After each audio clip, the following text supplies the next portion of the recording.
Sir Gawain and the Green Knight. It was Christmas, and King Arthur and his Knights of the Round Table were at Camelot. For a full 15 days there had been feasting and jousting, music and dancing. On the first day of the new year, the king himself led the dance with Guinevere, his queen. At dinner, according to custom, he insisted that everyone be served before he would sit down. Eat!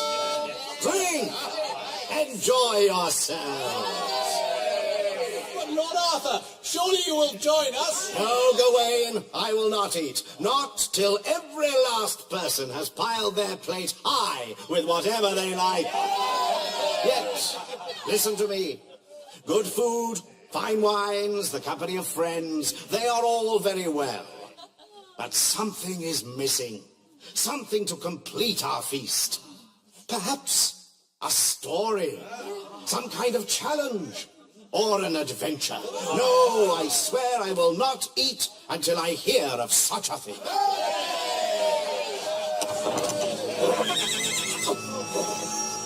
Hardly had he spoken, his voice clear above the talking and laughter and sound of trumpets, when there rode into the hall a terrifying figure.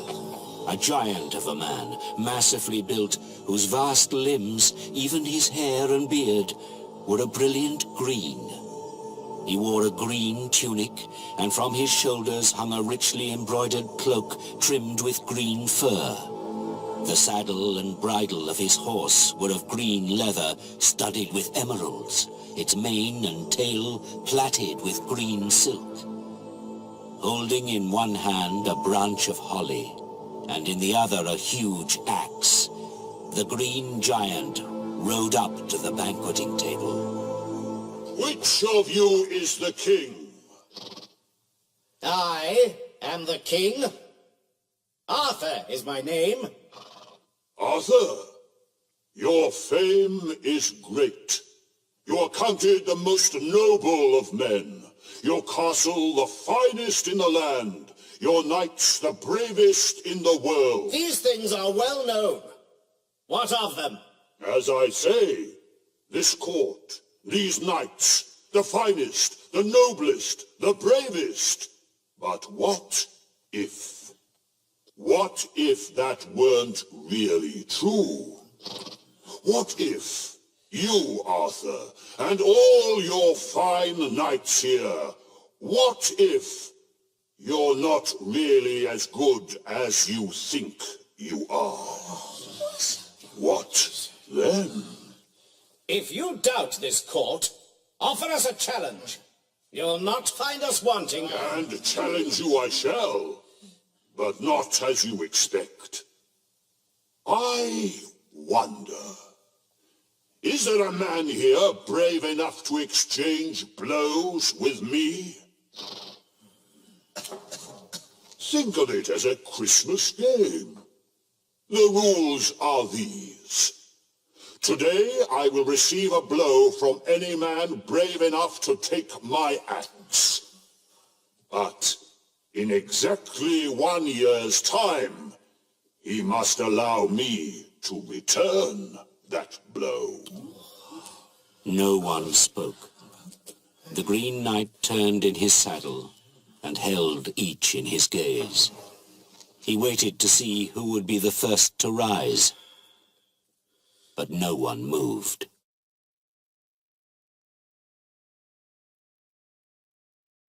What?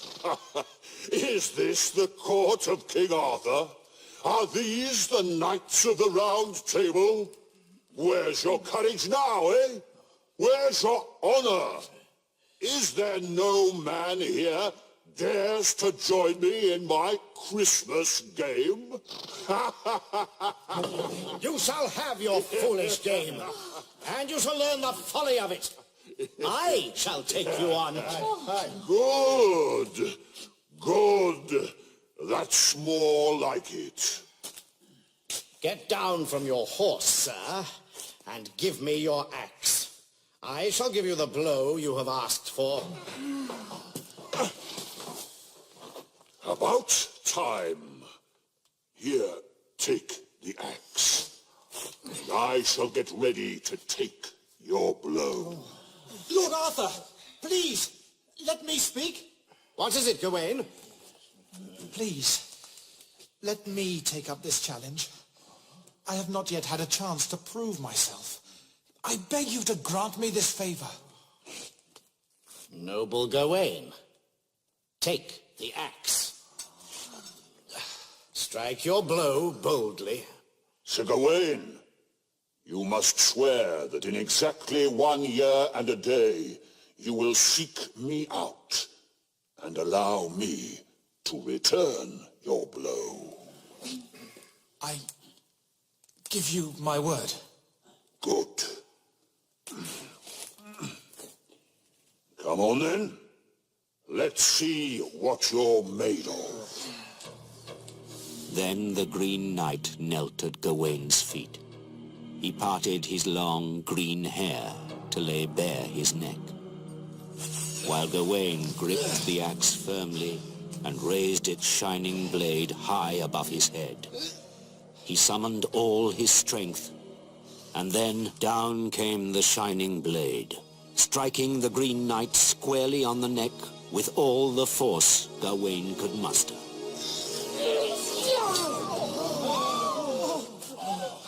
The head fell, cut from the shoulders, and rolled on the floor.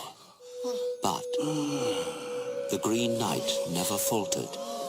Rising to his feet, he picked up his head and, tucking it under his arm, swung himself up into the saddle.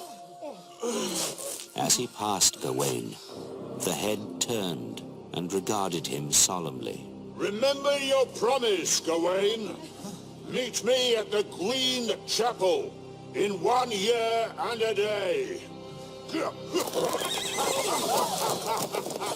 Then, spurring his horse, the Green Knight galloped out of the hall.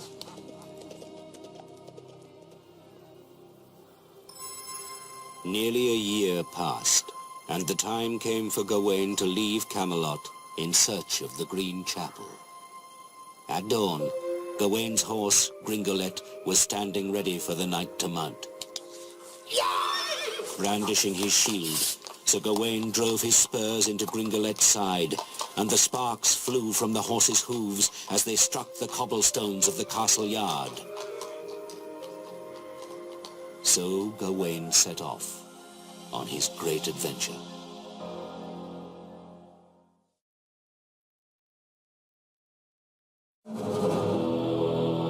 Gawain rode for many miles through unknown country, and at every turn he found himself challenged to a fight. He battled almost to the death with fire-breathing dragons, fought with packs of starving wolves, did battle against tribes of wild men who lived in caves high up among the crags.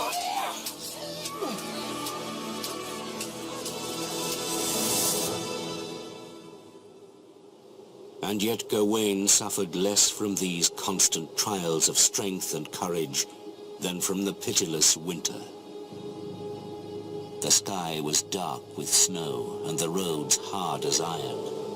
At night he half froze to death, and during the day the rain came down in icy sheets on his cold armor. Often he had to sleep in the open, as he passed few dwellings where he could ask for shelter. His clothes froze to his skin, and the metal of his sword and shield were too cold to touch. Snow piled high in soft white drifts on either side of him, and icicles hung from the blackened branches of the trees. By Christmas Eve, Gawain had almost lost hope. But the next morning, he came upon a castle in the middle of a wood. It was the most magnificent castle Gawain had ever seen, its turrets and battlements gleaming through the bare trees, pennants fluttering gaily from the gilded towers. Gawain called to the keeper of the gate. Good sir, will you ask the lord of this castle if I may shelter here for the night? I will, but don't you worry. I've a feeling you'll be most welcome here. Within moments, the drawbridge was lowered. A squire led Gringolet to the stables, while two servants unbuckled Gawain's armor and then escorted him to his host, who was waiting to greet him in front of a blazing fire. Ah, I am Sir Bersilac. You are most welcome. I beg you to treat this castle and everything in it as your own. Thank you, Sir Bersilac. I am most grateful. But cold and tired as I am after my long journey, I cannot stay. Well, why on earth not? What's the rush, eh? Stay a few days. Take it easy. I'm sorry, I cannot. I have made a solemn promise to meet someone at New Year, and yet I still do not know where to find him. Eh? Well, who is this person? His name is the Green Knight, and I must look for him at the Green Chapel. Ah, the Green Chapel. Well then, that's settled. The Green Chapel is barely 2 miles from this castle. Oh, stay until New Year and enjoy yourself, eh? I will. I will. At midnight, Bersilac, accompanied by his pretty young wife, took his guest to the chapel to hear Mass. The lady, while kneeling apparently in prayer, could not take her eyes off the handsome young man. She peeped at him through her fingers, glancing at him from beneath her eyelashes. Gawain gazed at her, marveling at her clear skin and brilliant coloring, her graceful figure, and her perfect features. He was brought out of his trance by the lady's husband, who took him gently by the arm. You have had a long and tiring journey. It is important that you rest. In the morning I shall go hunting, but I suggest you remain in the castle and lie in bed as long as you like. My wife will entertain you. And let us make a bargain. On my return at night, I will give you whatever I have got in the chase, in exchange for anything that you have been given during the day here. Do you agree? Eh? If you like. Promise? Yes, I promise.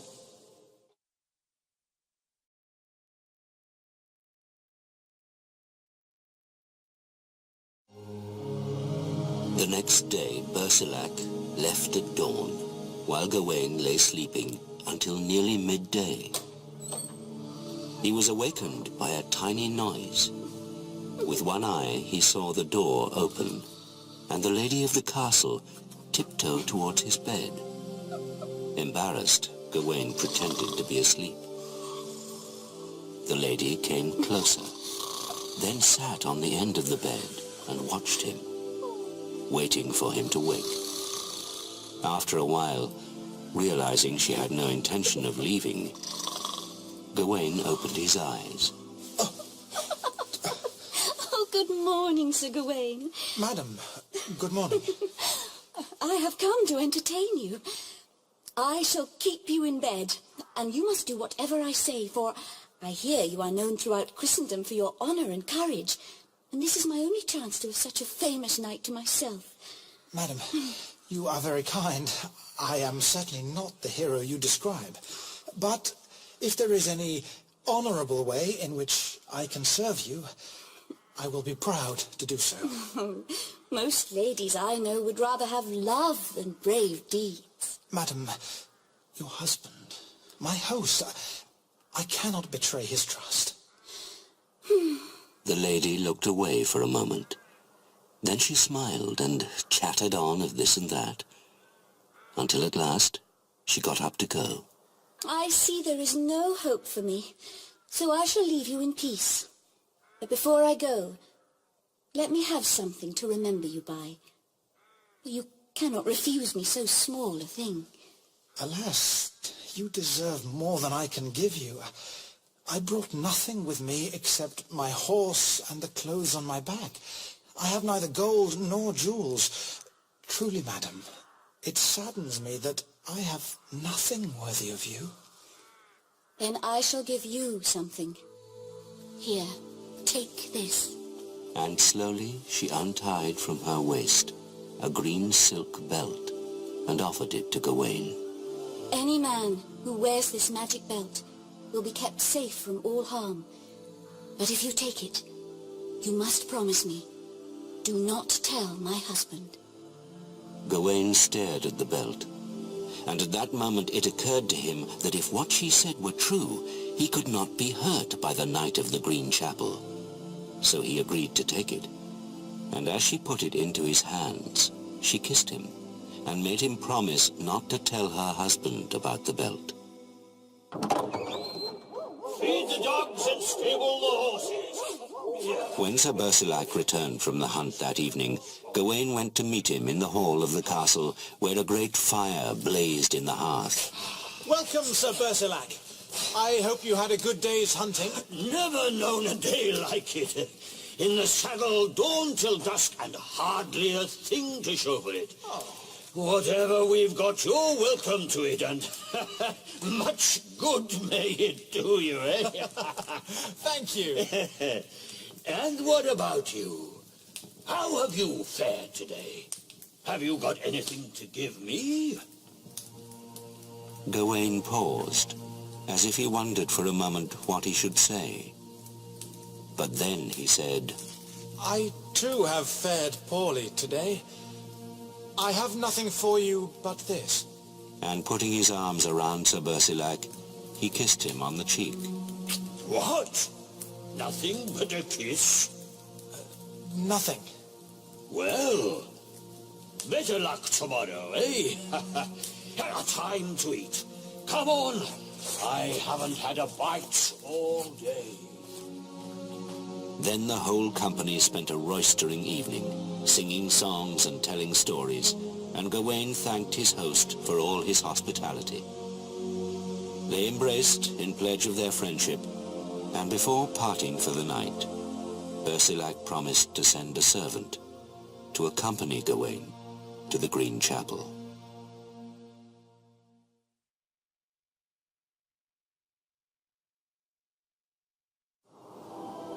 The next morning was overcast and cold. The wind whistled from the hills, and snow fell in freezing drifts. Shivering in the grey dawn, Gawain dressed quickly, being careful to tie the silk belt about his waist.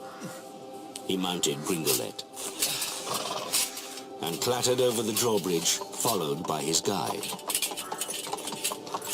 The two men rode in silence through the icy woods, until the guide stopped suddenly. Oh! Sir Gawain, we are almost at the Green Chapel, but I beg you not to go further. This is a wild and dangerous place, and the Green Knight is a terrible man. Few men meet him and live to tell the tale. To continue on this path means certain death. I am grateful for your warning, but I am no coward. There is no power on earth that will keep me from the Green Chapel. So be it. Here is your helmet and your lance. If you follow the narrow track between those rocks, you will come to the chapel. Thank you. Giddy up. Gawain spurred on Gringolet, riding right down into the ravine.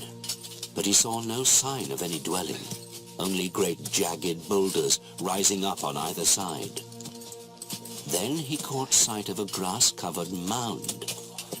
Is this what I am looking for? He thought, dismounting to examine it more closely. It seemed deserted, an evil-looking hummock with an opening at either end. As Gawain walked round it, he heard a whirring, rushing noise coming at him from all sides.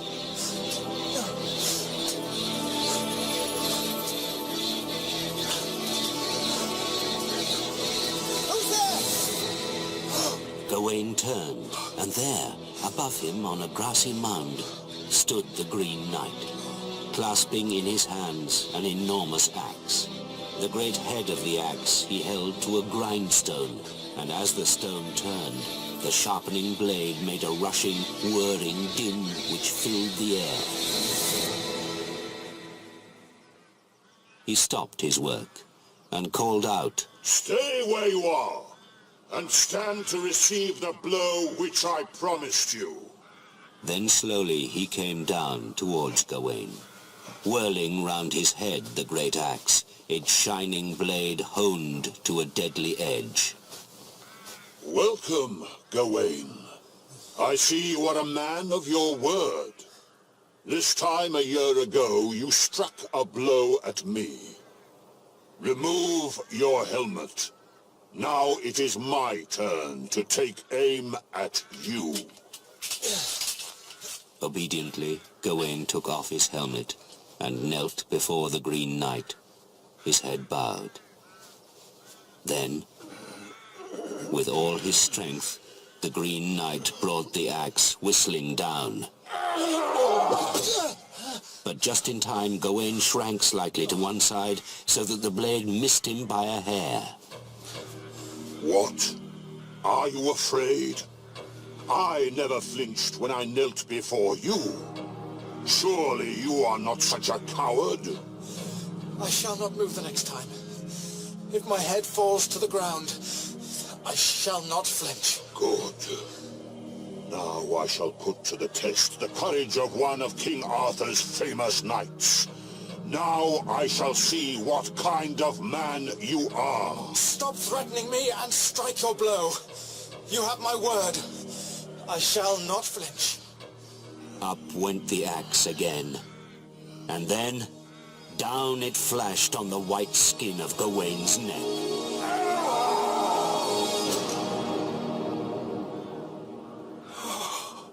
But although it was a savage blow, it did no more than glance Gawain on the edge of the neck. Gawain jumped to his feet, snatching up his sword and shield. Enough! Our bargain is complete. Gawain stood, sword raised at the ready, for the Green Knight to wield the great axe once again. But instead, the knight dropped his terrible weapon to the ground, where it sank into the snow, and he began to laugh. Be calm. You are right. Our bargain is complete. You cannot touch me now. No, I cannot touch you now. And nor do I wish to. But Gawain, had I intended, I could have done you much greater harm. I have given you a nick, no more than a graze. And that I gave you because of your dishonesty.